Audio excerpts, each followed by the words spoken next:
Alhamdulillah, Abubakar Sule na Lado ke magana bisa kan ƙara tofa albarkacin bakin bisa kan harkokin Sediyawo. To, alhamdulillah kun san fita daga Sediyawo wanda har Allah ya sa ƙasa uku, Burkina Faso, Mali da Niger da suka fice. Watan sun ga zalunci ya yi yawa. Sediyawo kin da aka ƙirƙiro ta na ci gaban Afirka ne. To sai nasaru suka ƙwace ta.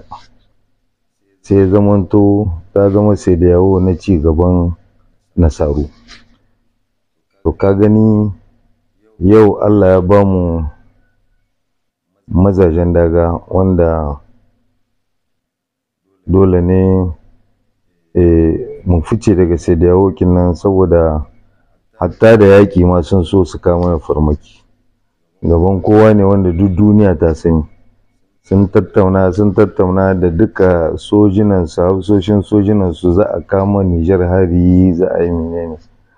To, kenan huta duk wanda ya ce yau yana so ya hallaka ka, dole ka nisance shi. Ko abokan zama tare ne balle ƙasa da ƙasa. Kenan mu ina ga huta daga Sediyawo nan sai mu ce alheri ne a gare mu. Amma a gare mu ba ni cewa ba komi ba, sai mun ji jiki, kowa sai ya ɗar mai santir ɗin shi, saboda gwagwarmaya ce zunzurutu zai. Yawwa, shi ba iya cewa a kawo komi a ce ma 'yan ƙasa komi yana tafiya 100% komi menene a kowa ya san. Ko kowa 'yan da suka nemi 'yanci, da suka nemo mana 'yanci ma sai da suka kai ga zub da jininsu. To mu yanzu ai duka ai alhamdulillah. Kenan dan talauci mai hucewa ne da yarda Allah. Shi dama tahiyar ƙasa dole ne wani lokaci in gwamnati mai kare haƙƙin talakawa ne, mai kare ƙasa ne, dole ba za ta shiga cikin Sediyawo ba. Kuma ban mu da tsammani wasu ma su wuce daga Sediyawo kenan. To kaji ni a ganina alheri ne, kuma a ganina sojinanmu ba sa ja da baya. An samu ci gaba da dama. Sai in ce maka ma ni inda ni ne a ganina bisa kan kowane fanni ma. Kowane fanni mun ci gaba, saboda yanzu har Niger ta kai ga ƙoƙarin yin kamfanika, kuma tana biyan kanta, tana biyan ma'aikatanta, kuma sojinanmu suna riƙe ƙasa, suna tsaron ƙasa. To kenan da yarda Allah kuma kamfanika ana ta ƙoƙarin yadda za a yi kamfanika da gyaran hanyoyi da yin hanyoyi. Kenan duka alhamdulillah ƙasa ta fara tsaya da kanta, ko ta ma tsaya zan ce ma da kanta alhamdulillah.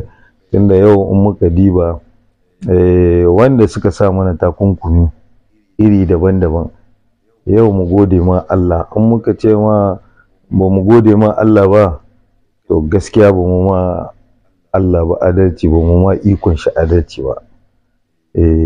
Yau ya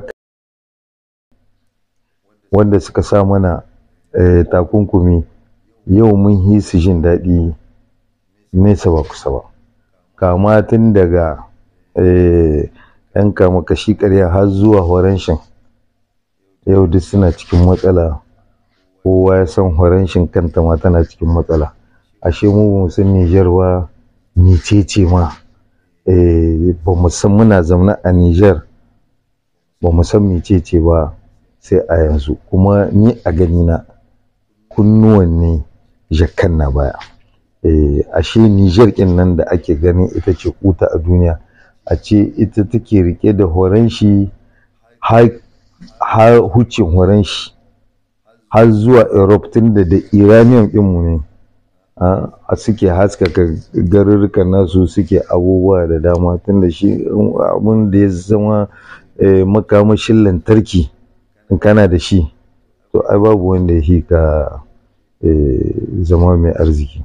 To abin da yasa suke son ai basu in suka yi gaba ma dole su komo baya, da aka gano ashe wannan ƙasa uku ashe arzikin takamaiman arzikin da ya kamata a wajen ƙasa uku nan. Ƙasa uku nan ƙasa ce mai masu albarka zunzurutu. Kenan suna kamar yanzu a ce maka yau komin girmanka komin yawanka da kake gani, yau in allura ta tsaya maka a wuya ina za ka? To ni a gani na haka ne, IAS ɗin nan ya zamanto shawararmu guda, tahiyoyinmu guda, kare kanmu guda. Kenan da yarda Allah ba ni ganin za a samu kuskure, amma a yi ta hankali fa. A yi ta hankali, kan mu ce mun ci galaba, kan mu ce a'a kullum mu san cikin kokoyi muke. Tunda da abin da aka yi zancen Yahudu da Nasara, ba musulunci mu ma ya nuna fa ba masu barin abu bane ba. Kullum a yi ta taka tsantsan. To shi yasa ka gani so suke duk yanda za a yi sai sun ji ma IAS ciwo ko kuma shugabannin IAS. To addu'a da zamu yi da kuma malamanmu su ta sa addu'a Allah kare su, ya kare ƙasar wannan. Al'ummar ƙasa abin da ya kamata kuma mu gaya musu, kamar kafin a gaya musu ma kawai ikon Allah kawai shine suke, kowa ma ya yarda. Tunda an ce ma kowa da a kashi 100 kashi 1 ko kashi 2 su ne bisu yarda ba, dama kullum annabi Muhammad sallallahu alaihi wasallam ma ya samu yan adawa, balle wani dan adam. Don ka wannan goyon baya sun same shi. Duk abin da za a ce ma talakawan Nijar yau ba su damu, duk irin an san akwai matsuwa, an san akwai menene, to suna da juriya, ba su tona ma ƙasarsu asiri, suna gwada ke mazaje ne. Matanmu ma suna gwada suna bayan mazajensu. Kenan ni a wurina kowa ya galgadi kanshi a bisa kan wannan abun. Dama abun yana ci ma mutane tuwo a ƙwarya ƙwarai da gaske bisa kan tahiyar da abun nan da ake yau. Ko wataran Allah ya maido siyasa, ya kamata ko 'yan siyasa kowa ya gane ƙasa ba abun wasa bace ba fa. Babu zancen dan ka samu iko ka je kana wasa da ƙasa. Ƙasa ba kayan wasa bace ba.